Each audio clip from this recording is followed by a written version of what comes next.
Hi guys, எல்லோரும் எப்படி இருக்கீங்க? Welcome to my channel. இந்த வீடியோவில் என்ன பார்க்க போகிறோம் அப்படின்னா, பர்த்டே அன்னைக்கு என்ன நடந்துச்சுலாம் பார்க்க போகிறோம். கொஞ்சம் கொஞ்சமாக எடிட் பண்ணி ஷார்ட்ஸில் போட்டிருந்தேன். இதை கொஞ்சம் லாங் வீடியோவாக போடலாம் அப்படின்னு தான் போட்டிருக்கேன். அன்றைக்கி வந்துட்டு நம்ம வீட்டில் ஸ்பெஷல் என்னென்னா மீன் குழம்பு தான். மீன் வாங்கியிருந்தேன்னா, அது மட்டும் இல்லாமல் சாட்டர்டே வேறையா, எப்போவும் மீன் வாங்குவோம்ல, மீன் வாங்கி வச்சுட்டு அப்படியே குழம்புக்கு தேவையான பொருள் எல்லாமே எடுத்து ரெடியாக வச்சுட்டேன். நம்ம வந்துட்டு மீன் குழம்புனாலே மண் சட்டியில் தான் இப்போலாம் வைக்கிறது. இப்போ வந்து சிக்கனுக்கு ஒரு சட்டி, மீன் குழம்புக்கு ஒரு சட்டின்னு தனியாக பிரிச்சே வச்சுட்டு ரெண்டையும் ஒன்றா வைக்கிறது இல்லை. ஏன்னா இந்த மீன் குழம்போட வாசனை வந்து சிக்கன் தாளிக்கிறோம்ல அப்போ வருது. அதனால தனித்தனி சட்டியாக வச்சாச்சு. ஒரு சிஸ்டர் வந்துட்டு மீன் குழம்பு ரெசிபி நீங்கள் எப்படி குழம்பு வைப்பீங்கன்னு சொல்லுங்கன்னு கேட்டிருந்தாங்க. நான் ஒவ்வொரு டைம் மீன் குழம்பு வைக்கும் போது எனக்கு எப்படி தோணுதோ அந்த மாதிரி தான் வைப்பேன். ஒரே ஸ்டைலில் வைக்க மாட்டேன். இன்றைக்கி எப்படி வச்சுருக்கேன்னா, சட்டி காஞ்சதுமே எண்ணெய் ஊற்றிட்டு கொஞ்சமாக வெந்தயம் போட்டு பூண்டு, கருவேப்பிலை, பச்சை மிளகாய் அது போட்டு நல்லா தாளித்து விட்டுட்டு வெங்காயம், தக்காளி ரெண்டையுமே ஒன்றா கொட்டிட்டேன். ஒரு வெங்காயம், பெரிய வெங்காயம் எடுத்திருந்தேன். அப்புறம் 3 தக்காளி கட் பண்ணியிருந்தேன். எல்லாத்தையும் ஒன்றா கொட்டி நல்லா வதக்கி விட்டாச்சு. வதக்கும் போது அந்த வெங்காயம் தக்காளியோட வாசனை அந்த அளவுக்கு வரும். சூப்பராக இருக்கும் அந்த வாசனை.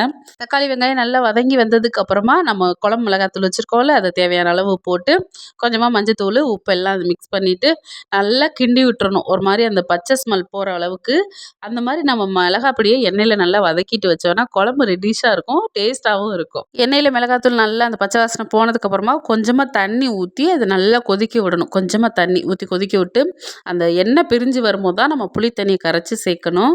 அப்போது அந்த பச்சை வாசனையெல்லாம் போயிட்டு சூப்பராக இருக்கும். நல்லா கொதிச்சதுக்கப்புறமா மீனை போட்டு பக்கத்துலேயே நின்று ஒரு 2-3 நிமிஷம் தான் மூடி வச்சு அப்படியே ஆஃப் பண்ணிடுவேன். நான் இப்படி தான் மீன் குழம்பு வைப்பேன். நான் வைக்கிற மீன் குழம்பு எங்கள் ஃபேமிலியில் எல்லாருக்குமே பிடிக்கும்.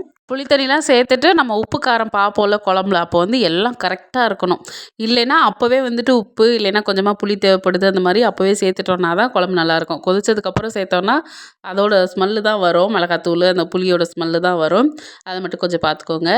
குழம்பு வச்சு இறக்கி வச்சுட்டு ஒரு சைடு உலவுத்தி அரிசியும் போட்டு விட்டாச்சு. இன்னொரு சைடு வந்து மீனுக்கு மசாலாலாம் போட்டேன். மீனுக்கு மசாலா போடுறதுமே கடையிலலாம் வாங்கி போட மாட்டேன்.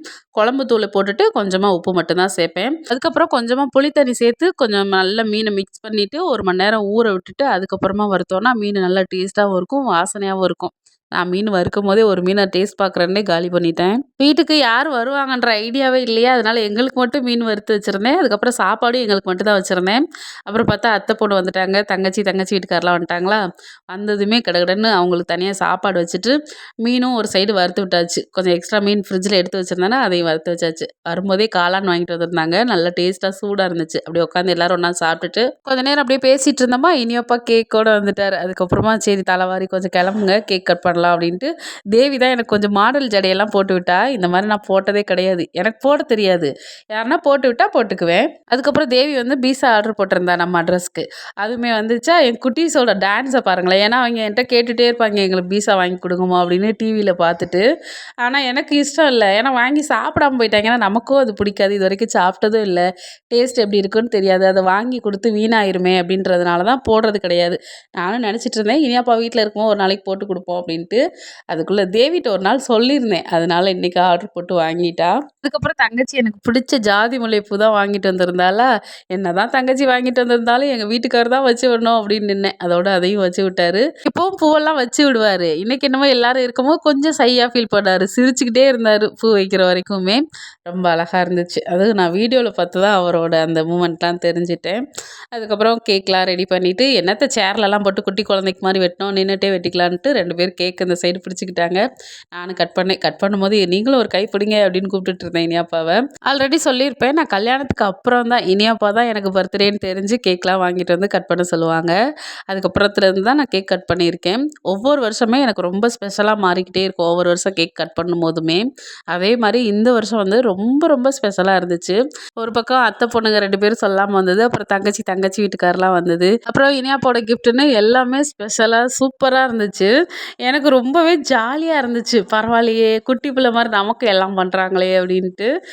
கிஃப்ட்டு ஓப்பன் பண்ணி பார்த்ததுமே எனக்கு ரொம்ப பிடிச்சிருந்துச்சி. எப்போவுமே இனியாப்பா வந்துட்டு இந்த மாதிரி கிஃப்ட் வாங்குவாங்க. அவங்க வாங்கி கொடுத்த எல்லா கிஃப்ட்லேயுமே வந்து 2 பேர் சேர்ந்து இருக்கிற மாதிரி தான் இருக்கும். சூப்பராக இருக்கும் எல்லாமே. கிஃப்ட்லாம் சூப்பராக செலக்ட் பண்ணுவார். அதுக்கப்புறமா ஒரு டெடி பேர் இருந்துச்சு. எப்படியும் அதை எனக்கு தரமாட்டான்னு தெரிஞ்சே அதை வாங்கிட்டு வந்து என்கிட்ட கொடுக்குறாரு. எப்போ வாங்கி கொடுத்தாலும் குட்டீஸ் 2 பேரும் ஆளுக்கு ஒன்று பிடுங்கிட்டு விட்டுருவாங்க. சரி போயிட்டு போது குழந்தைங்க தானே விளையாடட்டும்னு அப்படியே விட்டுட்டேன். பீஸா இருக்கிறதுனால யாருமே கேக் கட் பண்ணி சாப்பிடவே இல்லை. இருக்கட்டும் தனியா அப்புறம் சாப்பிட்டுக்கலான்ட்டு. இதுக்கு முன்னாடிலாம் பீஸா சாப்பிட்டதே கிடையாது. எனக்கு சுத்தமா பிடிக்கவும் செய்யாது. இன்னைக்கு சாப்பிடும்போது அதோட டேஸ்ட் சுத்தமா பிடிக்கல. குடுத்துட்டேன் நான் பக்கத்துல. அப்புறம் எல்லாரும் ஒண்ணா உட்காந்து சூப்பரா பேசிக்கிட்டே சாப்பிட்டு முடிச்சாச்சு. சரி மழை பெய்யுது எல்லாரும் இங்கேயே இருங்க காலையில வீட்டுக்கு போயிடலான்னு எல்லாத்தையும் வீட்லயே தூங்க வச்சுட்டேன். அதுக்கப்புறம் காலையில எந்திரிச்சு எல்லாரும் அவங்கவங்க வீட்டுக்கு கிளம்பிட்டாங்க. இவ்வளோதான் வீடியோ. வீடியோ பிடிச்சிருந்தா லைக் பண்ணுங்க. மறக்காம சப்ஸ்கிரைப் பண்ணிருங்க. மீண்டும் சந்திப்போம். டாடா.